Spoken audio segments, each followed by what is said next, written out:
believe that the press coverage that is given to this issue is a bit unfortunate, especially because those who are making the comments are warning against the effect that the policy would have on the visitors on the boats that come to our shores. Yet, they are the ones who are making this known throughout the region, throughout the world, and not with the necessary accuracy. So I think I would need to elucidate a bit and control. It's been spoken of a new policy. There's no new policy. The situation with vessels entering and the cruise of vessel has been an issue that for a very long time has been the topic of conversation and how it should be regulated. It was, in some cases, basically a free-for-all as to who comes in via our ports and how long they stay. It is also alleged that no discussions were held with the stakeholders. This also is not totally accurate because I personally, along with members of the border control, have sat with agents, representatives of the SHTA, representatives of the marine trade, who are also agents, and have discussed this issue. There has been a lot of areas with the existing policy, how it was being executed and how it was being interpreted, that caused a lot of confusion and misunderstandings. At that meeting, all parties agree, and I still stand behind of that you cannot go and change the rules, especially in a drastic manner in the middle of the process. We are in the middle of our season. We have the Heineken Regatta that is coming in. It's unheard of that we would go then and change the rules in the middle of that process. Parties agreed that we would document the rules as they are, okay, making it clear how it should be interpreted for the remaining of the season. And during the off-season, all parties would sit and we would review the whole matter and come up with the definite policy, which would give all of the agents time during the off-season to inform their clients, which would be whether it is the mega yachts, whether it is the cruise ships or any other commercial vessel that enter our ports. So they would have enough time to do so and prepare for that for the coming season. But in the meantime, during this season, we would not go and change the rules. We have to realize that while our economy is very important, and I don't think there is one minister in this cabinet that would intentionally do something that would hurt the economy, we also have to understand that equally, if not more important, is our border control, our safety for the people who reside on this island and who come and visit us on the island. The realities that are taking place in the world that we see on CNN, we should stop thinking that it can't happen to us. We should get real. We should wake up. It's very important for law enforcement to know who comes in via our ports and what they bring in via our port. And that is part of the law enforcement job, and that is also part of my responsibility. And you have to balance that with your economy. You cannot ignore the one for the other. The documented rules, there are different players who are involved in this process.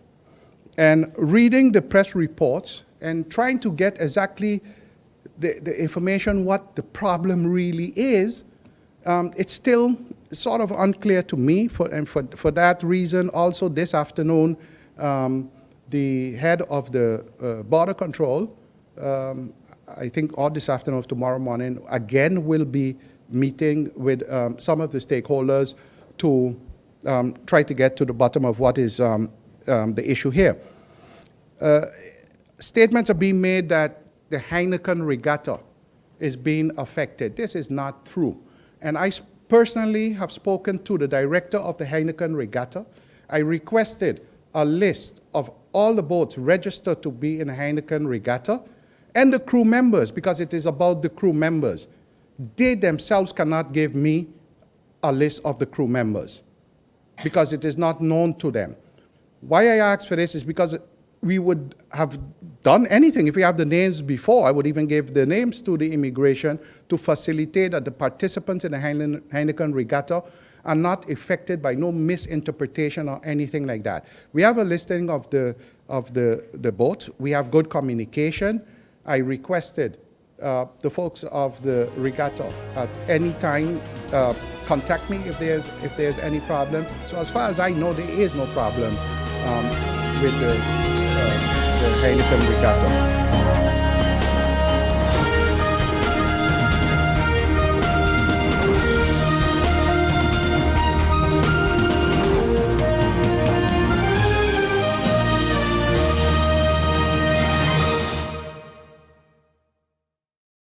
GEBE has been faithfully serving the communities of St. Martin, powering your home and our economy.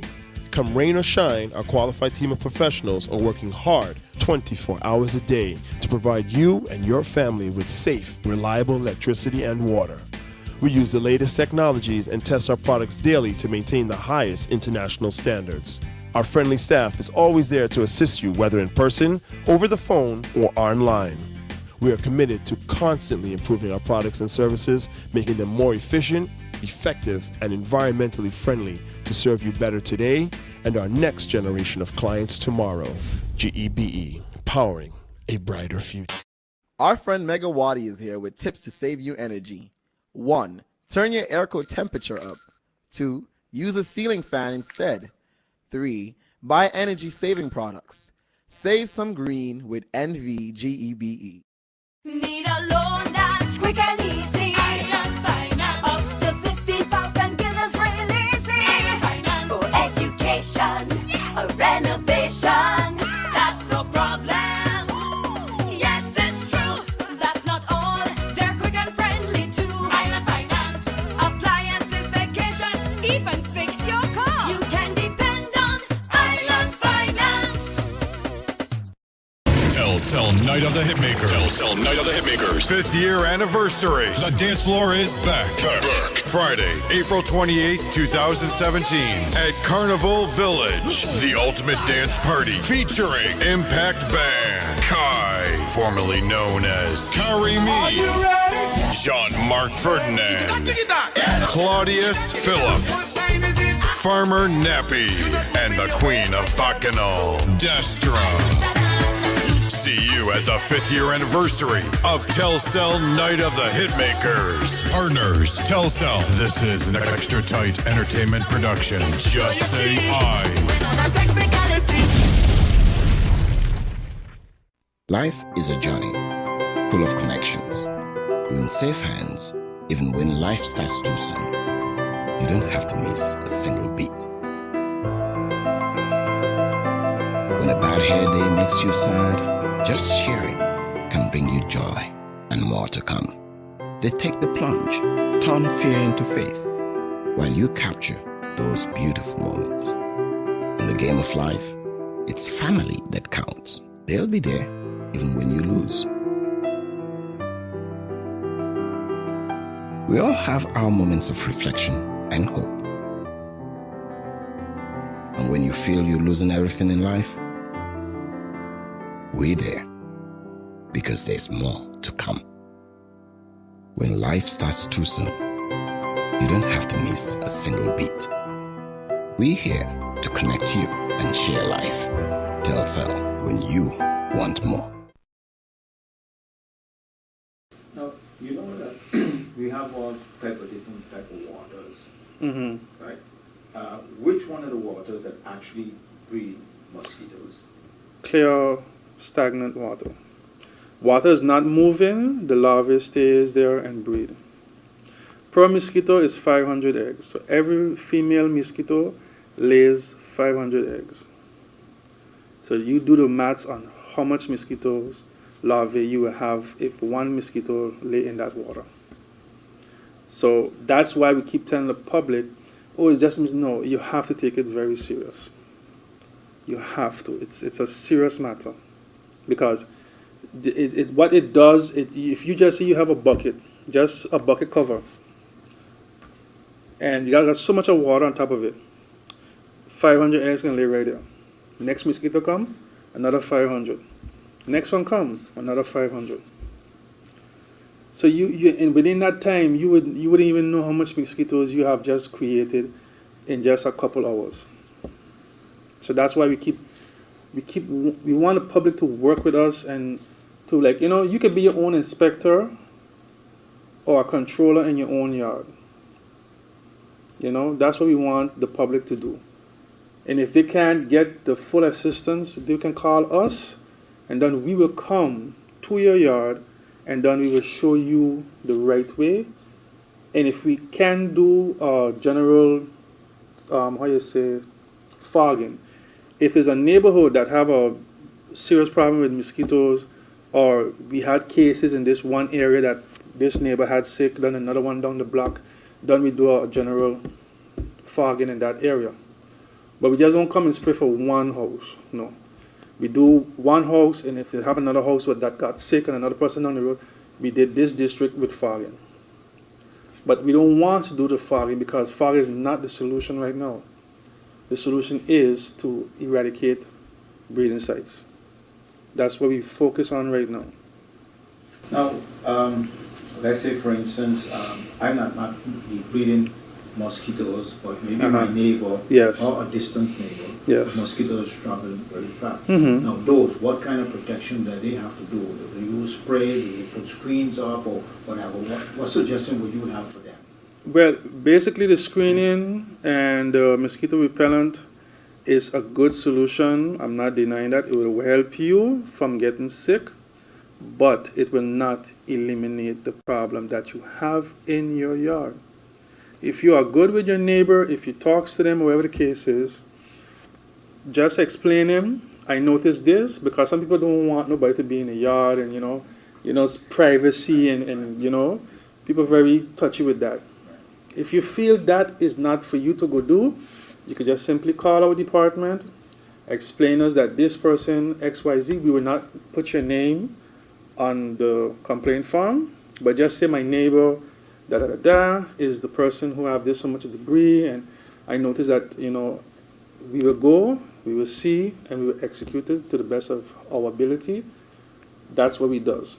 If you don't want to go to that level, we will go and we will try our best to help you out and your neighbor and everybody in the community. So that is what we are trying to do right now. We want people in the neighborhood for themselves to become inspectors and to work to solve the problems within the neighborhood. What about those, for instance, like the department itself, that when the first time they went to someone and then you didn't get the cooperation, does the department follow up with them? Yes, it is protocol. It is protocol that we goes back 1, 2, 3, 4 times, but we goes within not the same step.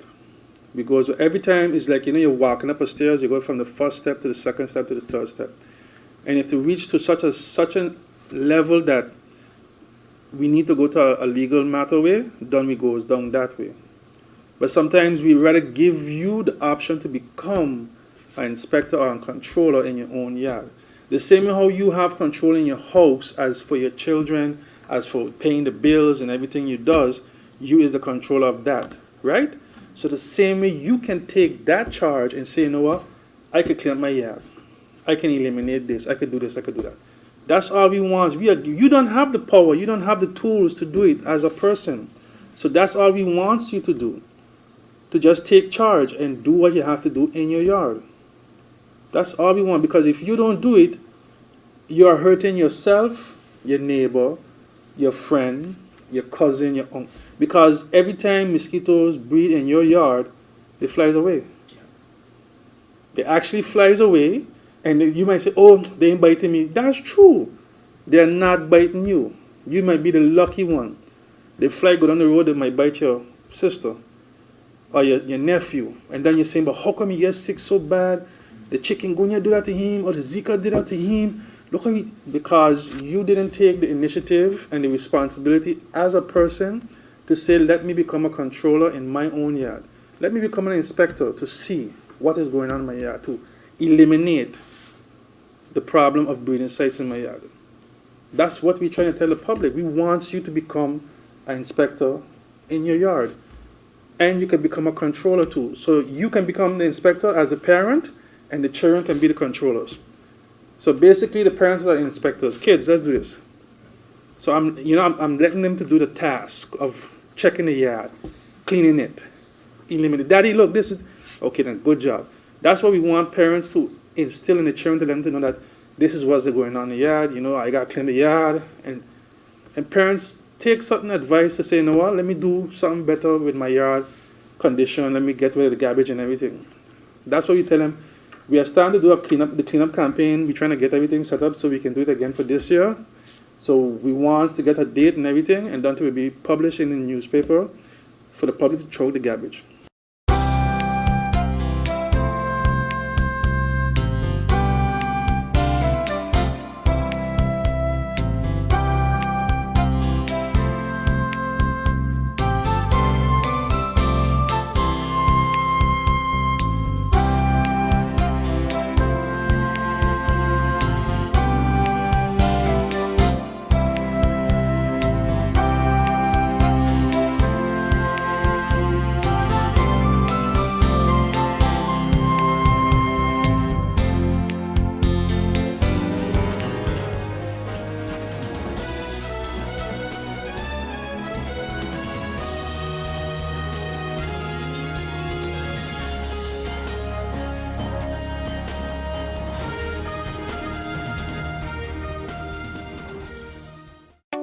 People all across St. Martin are switching to a more rewarding experience.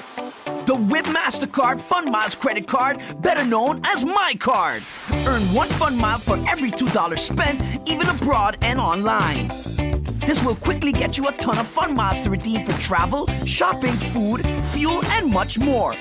But there's more to My Card. Worldwide acceptance, an EMV chip for extra security, and 250 free Fun Miles with first use. Switch to My Card today at WIB. Fun miles, from within your reach.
I mean, I can go back some ways with it.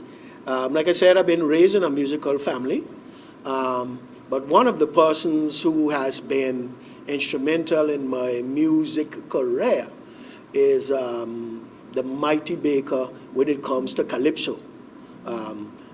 Baker Jr.'s father. Oh, the father you're talking about? I'm talking about his father. Okay. His father is the mighty Baker, and he's called Baker Jr. after his father. I was a youth at the time, and happened so Baker Jr. is my cousin. But Baker Jr. wasn't born as yet. I should say, wasn't even dreamed to be born as yet. So what his father would have done if he's composing a song, he will get me to play it, you know. And like I said, in a musical family, so I handled the guitar very well at the time. So while composing, he'll get me to play, you know, run this chord, run that, catch me in G or catch me in C. And then he'll complete his lyrics and then run it back through from the top again. One of the influence also was, you know, I'd say, he used me as a guinea pig before he had Baker Jr., so that he was training me, grooming me to be a calypsonian, you know.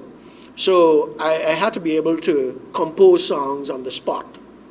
And when I'm composing, do boss. I had to compose songs in a way that it be, whether it be on anything or on anyone. You see, you know, but you see the man coming down there, you know. People tell me where he lost his hair. He a bit bald. He'll hear the call, you know. So, however you go, I had to be able to flow with it, bring it in. And even so, I mean, many times I did concerts, you know, with church and so on. I practically went on stage and make up songs on stage. I must say, compose songs on stage. Sometimes I put in lyrics that is not really in the actual song. So it is something that quite natural to do. But it's all in the gifting of the Lord, the way He has, you know, made me. Every one of us is gifted in some way or another. So by the time all that, I mean, looking at it, we have quite a lot of musical geniuses in the family. For example, okay, King Timu is my cousin as well. So we have all that there. My grandfather played accordion. My father played the guitar, the banjo, you know. That old, you know, Panam dance, my grandfather used to play that back in the days and have, you know, people dance because that was the dance and the slave dance back then. So he played that in the hotels, you know. So we coming up with that background, we just born into it. So the whole family sings, you know. So it's there. But the thing about it is God is the one who decides which family you're going to born in. He decides who your parents are going to be, you know, from the beginning to the end. So who I was born to be is who God intended me to be from way back. So that's who I am. You're looking at who I am. So I can only safely say I am who I am by the grace of God.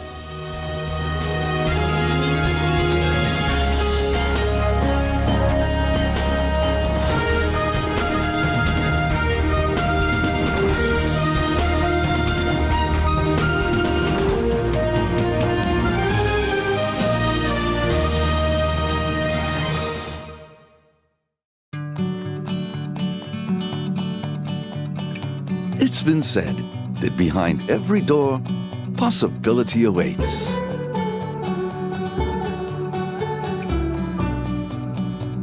How much possibility depends on which door you open first.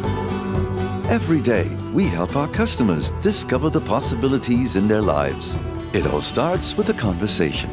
Scotiabank. Discover what's possible.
Thank you.